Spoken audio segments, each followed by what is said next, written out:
এই ব্যস্ত। মানে এখানে তো খেলার মতো কোনো মাঠ নেই।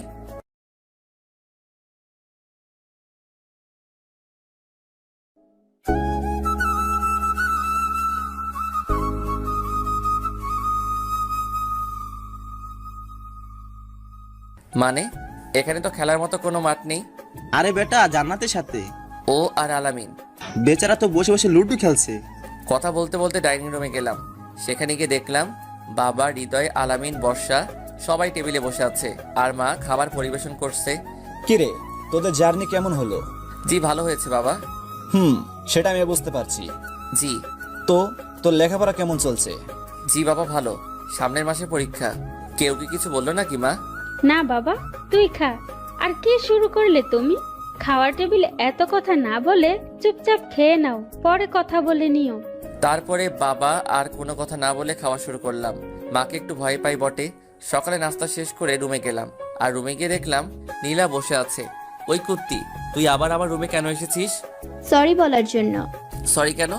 ওই যে তখন তোমাকে মারার জন্য। কুত্তি, আর একটু হলেই তো আমার বউটা বিধবা হয়ে যেত। ওই কুত্তি, হাসবি না, যা এখান থেকে। যাচ্ছি। তবে ভাইয়া, একটা কথা বলি। কি কথা বল। ওই মেয়েটাকে, ওর নাম বর্ষা। তোমার গফ বুঝি? আরে না, ওইটা ইমনের বোন। ও, কিন্তু তোমার সাথে সেই মানাবে কিন্তু। কি বললি কুত্তি? ওকে ধরার আগে দৌড়ে পালিয়ে গেল। নীলা যাওয়ার পরে আমার হারামিগুলো আসলো। কিরে দোস্ত, রুমেই থাকবি নাকি? তোর শহরটা ঘুরে দেখাবি? ও সরি সরি, আমার মনে ছিল না। আচ্ছা কোথায় যাবি বল।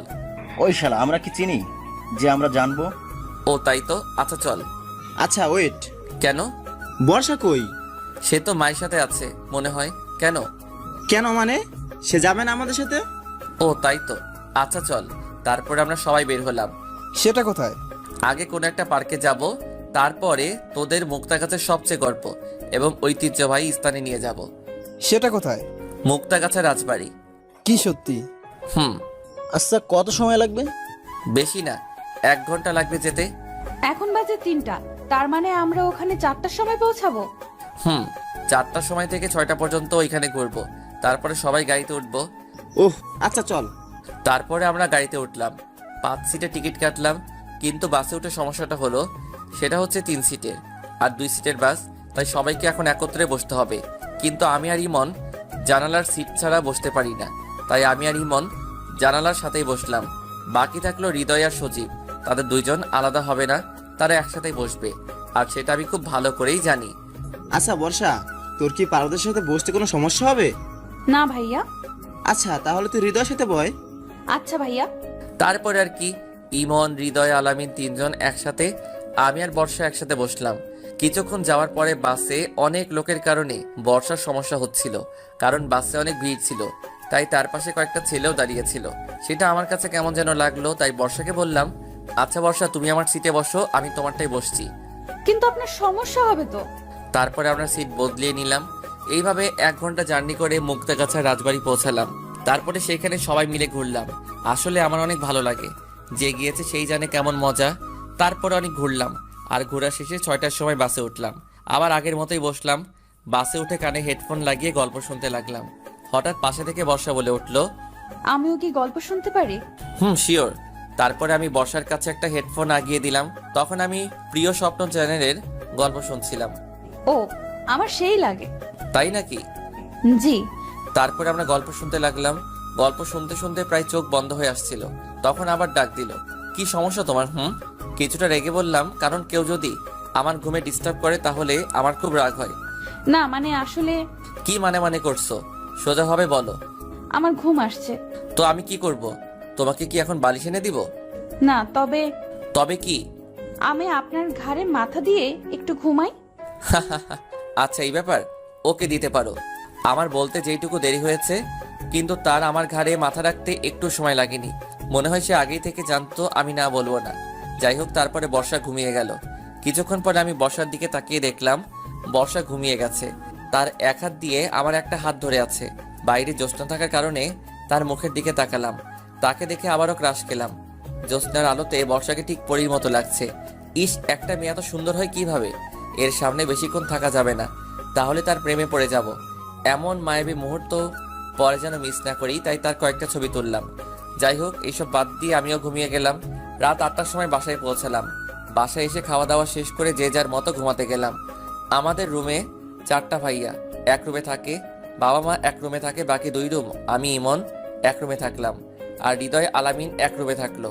আর বর্ষাকে নীলার রুমে পাঠিয়ে দিলাম। নীলাদের বাসা 1 তলায় আর আমাদের বাসা 2 তলায়। যাই হোক, যে যার মতো ঘুমিয়ে পড়লাম।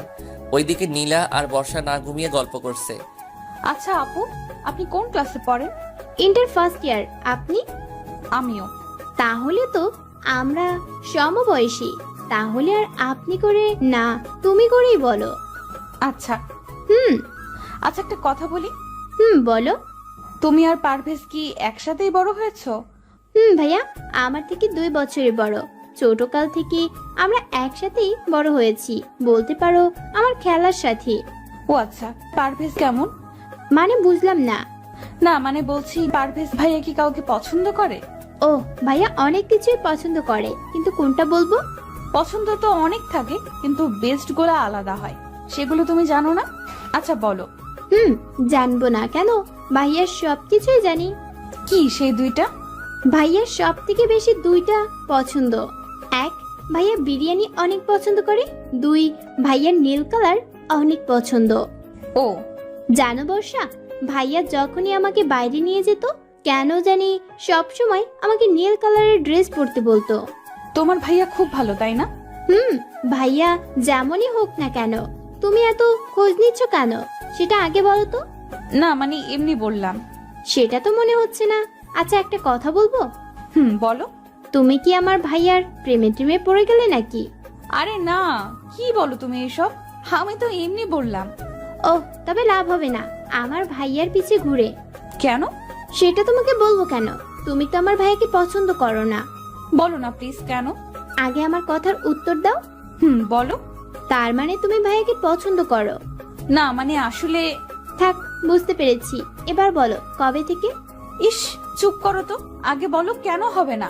কারণ ভাইয়ার বিয়ে ঠিক আছে। কি সত্যি? ভাইয়া একটা মেয়েকে অনেক ভালোবাসে, আর তাকে হারাবে না বলে জেঠু আর জেঠিকে আগে থেকেই বলে রেখেছে, আর তার সাথে বিয়েও ঠিক করে রেখেছে। ও বর্ষার দিকে তাকিয়ে দেখে আর হাসি আটকিয়ে রাখতে পারলাম না। হাসছো কেন? তোমাকে মিথ্যা বলেছিলাম। কি মিথ্যা? ওই যে ভাইয়ার বিয়ে ঠিক আছে সেই কথাটা। মানে? মানে হচ্ছে আমার ভাইয়া না কোনো মেয়েকে ভালোবাসে না। সত্যি? জি, আমার হবু ভাবি। নীলার মুখে ভাবি ডাক শুনে বর্ষা কিছুটা লজ্জা পেল। আচ্ছা ভাবি, এখন এত লজ্জা পাওয়া লাগবে না, অনেক রাত হয়েছে, ঘুমাও এখন। তারপরে বর্ষা আর নীলা ঘুমিয়ে গেল। এই জি মা। দরজাটা খোল বাবা একটু। কিন্তু কেন মা? আর এখন তো ভোর 4টা বাজে। আগে খোল, পরে বলছি। উফ, আর কি করার, উঠে দরজা খুলে দিলাম। তারপরে আজ তোর ভাইয়ের বিয়ে, দুপুরে যেতে হবে আমাদের। তুমি আমার সাথে এত সকালে ফাইজলামো করার জন্য আমাকে ঘুম থেকে তুললে? সত্যি বলছি। কি? কার সাথে বিয়ে? আর হবু ভাবির বাসা কোথায়? ভোলা, এখন উঠ, সবকিছু ঠিকঠাক করে নে। তার রুমে আছে বলেই মা চলে গেল, আর আমি ভাইয়ার রুমে গেলাম। রুমে গিয়ে দেখলাম মহারাজ এখনো ঘুমাচ্ছে। মেজাজটা আরো গরম হয়ে গেল। যার বিয়ে তাকে এখনো ডাকলো না, আর আমাকে নিয়ে টানাটানি। টেবিলের উপরে পানির জগ দেখলাম, সেটা হাতে নিয়ে মারলাম তার মুখ বরাবর। আর ভাইয়া তো ভয় লাফ দিয়ে উঠল। কে ভূত? ভূত? ভূত না ভাইয়া, আমি। কি হলো এটা? শাস্তি দিলাম। কিন্তু কিসের শাস্তি? ইস, মনে হচ্ছে তুই কিছু জানিস না। আরে বেটা, না বললে কিভাবে জানবো? তার মানে সত্যি তুই কিছু জানিস না? আরে মেরা ভাই, আমি কিছু জানি না। কি হয়েছে বল। কিরে, তুই হাসছিস কেন? আজ তোর বাসের দিন। মানে? মানে আজ তোর বিয়ে। হোয়াট? কি বলিস এইসব? আমার বিয়ে মানে? বিয়ে মানে বোঝো না, দুধু খাও। দেখ ভাই, সকাল সকাল এমন ফাইজলামো করিস না প্লিজ। আচ্ছা, আমার কথা তোর ফাজলামো মনে হচ্ছে? ওকে, তাহলে থাক, আমি আর কি বলবো। শোন শোন। বলো তাড়াতাড়ি, আমার কাজ আছে। সত্যি আমার বিয়ে? আচ্ছা, তুই কি আমার বিয়াই লাগোস যে তোর সাথে আমি মজা করব? কিন্তু কার সাথে? আর আর মেয়ের বাসা কোথায়? মার বান্ধবীর মেয়ে, বাসা ভোলা। সেটা বুঝলাম, কিন্তু হঠাৎ বিয়ে মানে কি সেটা বুঝলাম না। আচ্ছা, তুমি বাবার কাছ থেকে শুনে আসো। না না, তার দরকার নেই। ভাইয়ার কথা শুনে আমি হাসতে লাগলাম, কারণ আমি জানি ভাইয়া বাবার সামনে গিয়ে এই কথা কখনোই বলতে পারবে না। কি হলো ভাইয়া, তুই বিয়েতে রাজি না? আচ্ছা, আমি বাবাকে গিয়ে বলি যে তুই বিয়ে করবি না। না না, আমি বিয়ে করব তো। এই তো লক্ষ্মী ছেলের মতো কথা। আচ্ছা, তুই ফ্রেশ হয়ে বাইরে আয়, আমি চলে গেলাম। হুম। তারপরে আমি আমার রুমে চলে আসলাম। আমার রুমে এসে হৃদয়কে ডাকলাম, ইমন আর আলামিনকেও ডাকলাম। কি রে বন্ধু, তোর বাসায় এসেছি বলে কি একটু শান্তিতেও ঘুমাতে দিবি না? আরে শালা, ঘুমটা বাদ দে, আগে কাহিনী শোন। কি কাহিনী ভাই? তোরা তো আমার ছোট বোনের বিয়ে খেতে এসেছিলি, কিন্তু আরো একটা বিয়ের দাওয়াত পেয়ে গেলি। মানে? মানে আজ আমার ভাইয়ার বিয়ে। কি বলিস, সত্যি? রে, তাহলে তো অনেক মজা হবে। সেটার বলতে তোরা তাড়াতাড়ি ফ্রেশ হয়ে নিচে আয় বলে আমি নীলার রুমে গেলাম। কিরে ভাইয়া, তুই এত সকালে? তোদের একটা সারপ্রাইজ দিব। কি সারপ্রাইজ ভাইয়া? আজ ভাইয়ার বিয়ে। কি বলিস, সত্যি? আমি যখন এই কথা বললাম তখন বর্ষা আমাদের থেকে একটু দূরে ছিল, তাই আমাদের কথা শুনতে পেল না। আচ্ছা, রেডি হয়ে আয় তোরা, আমার অনেক কাজ আছে। ওকে। তারপরে আমি নাস্তা করতে গেলাম, সেখানে সবাই বসেছিল। ভাইয়া আমার পাশেই বসেছিল। ভাইয়া, তুমি বলো বাবাকে। না, আমি বলবো। আমি ভাইয়াকে আস্তে করে বললাম কি বলবি? যে তুমি বিয়ে করবে না। দেখ ভাই, এখানে অনেক মানুষ আছে,